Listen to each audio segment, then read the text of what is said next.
NFL, where the Panthers are cutting ties with quarterback Baker Mayfield. The Panthers are playing to place the former #1 overall pick on waivers. The Panthers are expected to go with Sam Darnold back at QB1 this week against the Seahawks. So we got some breaking news in regards to Baker Mayfield, something that we would have never expected a couple months ago when he initially demanded a trade and was finally traded to the Carolina Panthers, unless if you paid attention to one stipulation, which is primarily the reason why this whole release is going down. I mean, don't get me wrong, his performance definitely plays a factor in it as well, but we're going to give you guys all the information, all the news, why it's happening, and what you can expect for Baker Mayfield next, because he is not dead yet. As a matter of fact, this situation just got infinitely more interesting, and we're going to cover every little bit of it. So before we get to the content, make sure you drop like, subscribe, and turn on our notifications to help the channel grow. I want to do some Christmas/Hanukkah giveaways, so if there's anything you want given away in particular, let me know in the comment section, and we'll probably be conducting these giveaways on Twitter and Instagram, primarily because it's just easier to keep track of everyone. And now that we get all of that out of the way, break!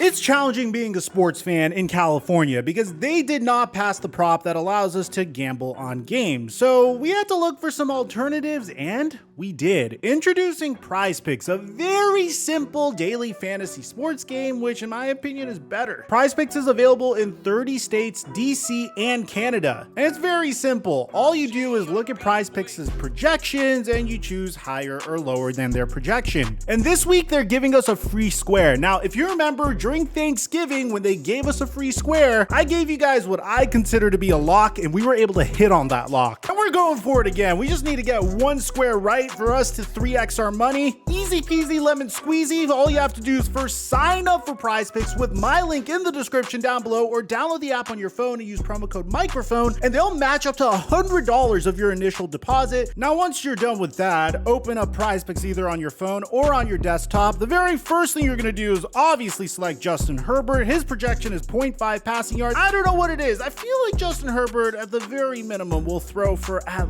least 1 passing yard. So based off of that, we're going to click more on 0.5 projected passing yards. And for the second square, we're going to go with the same man that was able to make us money last time. Darius Slayton has been crushing it ever since Wan'Dale Robinson has been injured. And I feel like he is due for at least 55.5 projected receiving yards. I'm going to select him.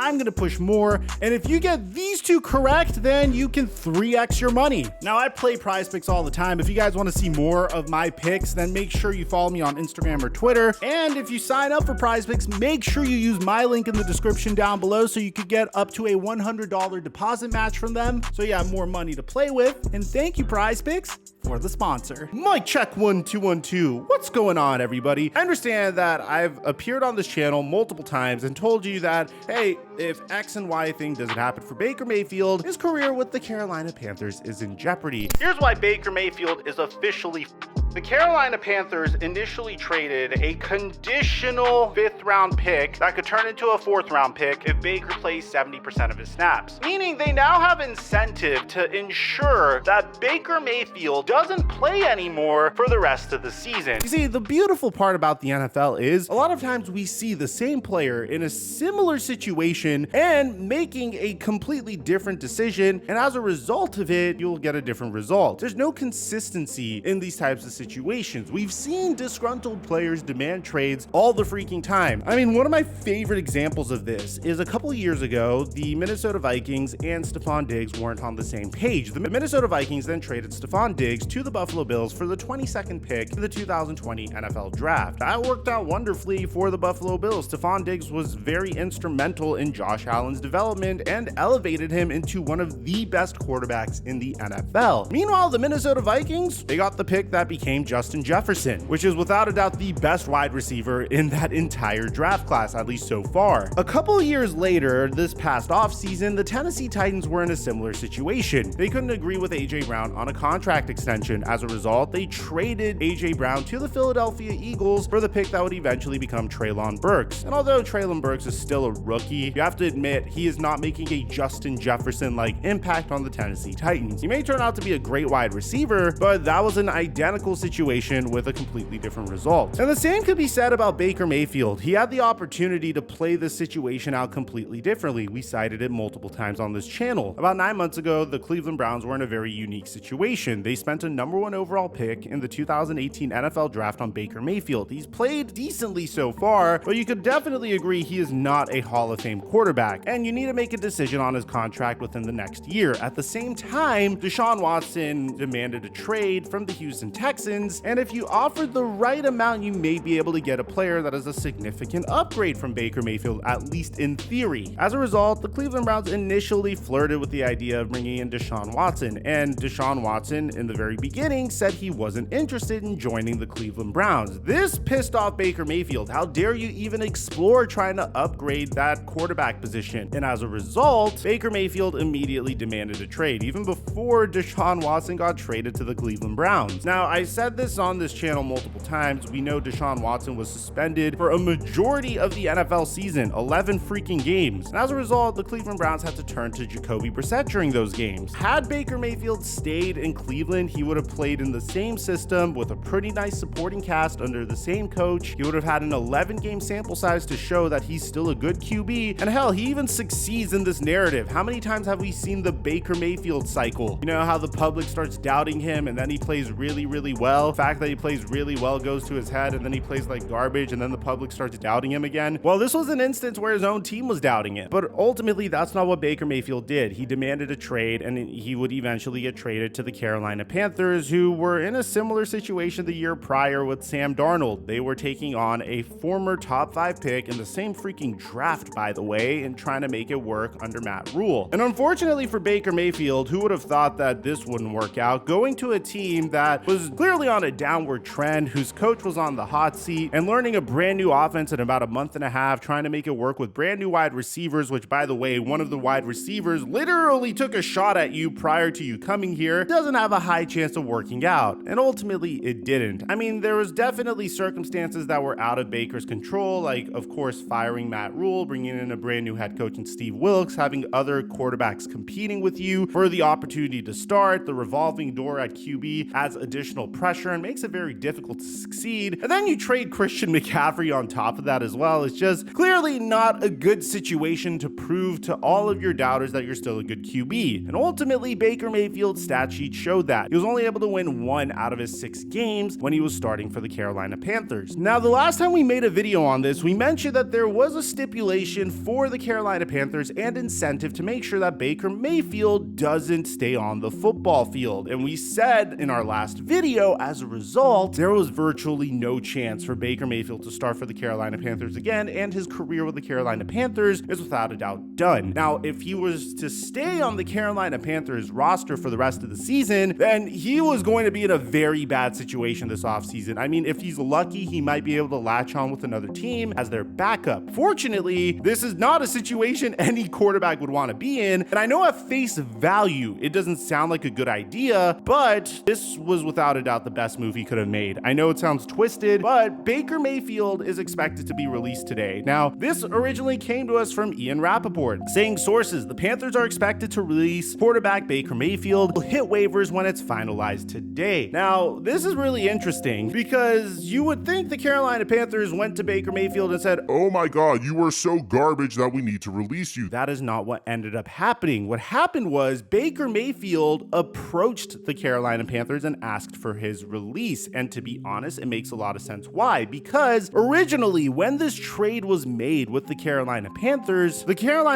agreed to trade a conditional 4th-round pick for Baker Mayfield. In order for it to turn into a 4th-round pick, Baker Mayfield needed to play at least 70% of his snaps. And that's the reason why the Panthers didn't play him anymore for the rest of the season, because if they don't play him, then that 4th-round pick turns into a 5th-round pick. Baker understood this. We understood this. We explained it to you guys in our last video on him. And as a result, instead of Baker deciding to just sit down on the Carolina Panthers bench for the rest of the season, he went to the Carolina Panthers and asked for his release, at least according to David Newton of ESPN. Multiple league sources tell me that Baker Mayfield asked for his release. Makes sense with teams like the 49ers possibly looking for a veteran quarterback. Had he not asked, he may have been released anyway, with the Carolina Panthers going with Sam Darnold and PJ Walker the rest of the way. The Panthers are doing him a courtesy in this situation. I mean, the cruel thing would have been to hold on to Baker Mayfield for the rest of the season. He probably wouldn't have an opportunity to play anywhere else, but it looks like there's multiple opportunities for Baker Mayfield currently. Now, I know you guys want me to get to the speculation as to where he's going to go next, and we will address the San Francisco 49ers thing, don't worry. It's just important for you guys to know the numbers here. I mean, Ari Meirov explains it the best, saying that the Panthers moving on from Baker Mayfield officially means Cleveland will receive a 2024 fifth round pick via the trade. Would have been a fourth if Mayfield played 70% of his snaps. Mayfield took a $3.5 million pay cut to end up in Carolina. He'll now go on waivers and he'll be a free agent in March. His next team is very important. I mean, he needs to make sure he ends up in the best situation he possibly can, because this next month, or maybe even less, of games are going to determine whether or not Baker Mayfield will have a spot in the league moving forward. If he goes to a brand new team who gives him an opportunity, I know it's a very short amount of time, and if he gets play time for this team and it doesn't work out, his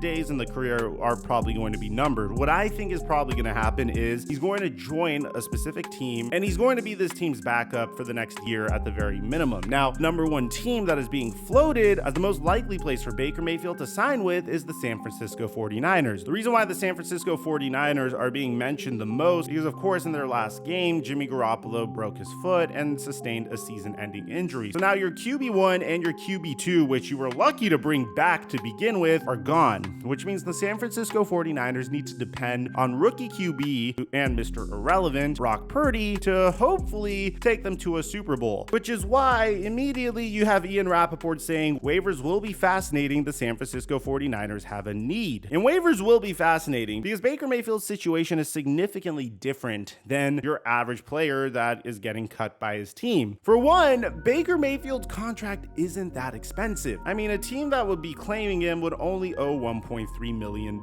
of his salary. So the San Francisco 49ers claiming him would be an adorable story. I mean, Kyle Shanahan could make any quarterback look good in his system, and I genuinely mean that. There's a lot of scheme stuff that he runs, and honestly, if you're a quarterback that could make the most average throws, typically Kyle Shanahan could put you in a situation to thrive. But there's a problem. You see, Ari Meirov explains it the best here. Regarding the waiver wire and Baker Mayfield, the 49ers are 25th on the waiver wire order. The Texans are first. The Rams, who had just placed Matthew Stafford on IR, have a rivalry with San Francisco and don't have a first round pick, are fourth, and a team claiming him would owe $1.3 million. So here's the thing. The Rams have multiple incentive to try to claim Baker Mayfield. One, screw the 49ers. They're in your division. You don't want them to succeed. You don't want them to win a championship or a Super Bowl. And two, you have nothing to lose. There's no reason for you to punt on the season, even though things aren't looking so good for you. Even though Cooper Kupp and Matthew Stafford are injured and you didn't play Aaron Donald in your last game. Despite your entire team, including Allen Robinson, being injured, it doesn't matter. You might as well play your hardest and just see what you could do, even though your chances of making it to the playoffs are very, very slim. Because at the end of the day, if you perform horribly, that draft pick's going to the Detroit Lions, who, by the way, have the number 3 overall pick in this year's NFL draft so far. Now, at the same time, I don't think Baker Mayfield is going to turn around the LA Rams season that significantly. It would be a unique situation for sure, but the Rams would just simply claim Baker Mayfield for the sake of claiming Baker Mayfield, probably to sabotage the San Francisco 49ers. I assume that Baker asked for his release because he saw the opportunity at hand. Going to the San Francisco 49ers would be fantastic. And to be honest, look at this waiver wire priority and let me know if there are other teams that you think would be interested in claiming Baker Mayfield. I mean, on this, you see teams like the New Orleans Saints, the Indianapolis Colts. The Pittsburgh Steelers once said that they would be interested in signing him if he was ever a free agent. And at the same time, bear in mind that this is saying that the 49ers are 24th in waiver wire priority. So right now there's a little bit of a disagreement in regards to him being 24th or 25th. But at the time we're recording this video, this news is officially official. I mean, the Carolina Panthers have tweeted it. They've already released Baker Mayfield, and we're going to find out within the next 24 hours what team he's going to go to. That's going to ultimately determine a lot of what this man's future is going to look like. If he goes to a team like the 49ers, that could potentially save his career. Could you imagine if Baker Mayfield goes to the San Francisco 49ers and is able to successfully take them to the conference championship? I know it sounds fairly unlikely, but hey, I've seen crazier things happen. I have a lot of faith in Kyle Shanahan's offense, and we need to make a separate video on what could happen to that offense. We probably will make it following Baker Mayfield Mayfield being claimed by a specific team, because a lot of that is going to be based upon what team claims Baker at the end of the day. So let me know in the comment section down below what you guys think about all this. Do you think the Panthers gave up on Baker way too quickly? Do you think Baker made a mistake in how he decided to navigate his career? Where do you think he's going to go to next? Do you think it's the 49ers, or do you think another team is going to end up claiming him before he gets there? I'd like to hear what you have to say. Aside from that, I'm your boy Mike, and I'm dropping our mic until our next upload.